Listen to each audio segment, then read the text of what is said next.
Want to present slides, demonstrate software, show documents, or collaborate more effectively during a Zoom meeting? Screen sharing is one of Zoom's most powerful features. In this full guide, I'll show you exactly how to share your screen on Zoom in 2026. First, start a new Zoom meeting or join an existing one.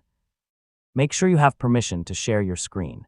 If you're a participant, the host may need to enable screen sharing for attendees.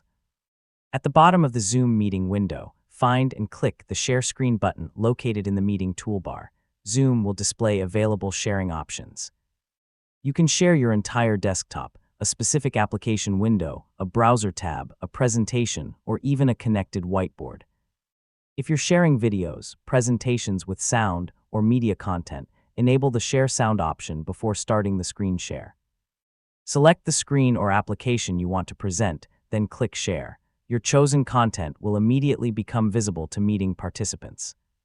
While sharing, Zoom provides controls for annotating, pausing the share, opening additional sharing options, and managing participants.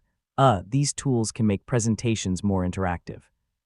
If you need to present something else, click New Share and choose another window, application, or screen without stopping the meeting. When you're finished presenting, click Stop Share at the top of the screen. Zoom will return all participants to the standard meeting view.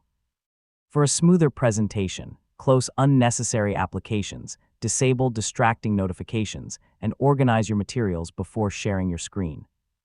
And that's how to share your screen on Zoom in 2026.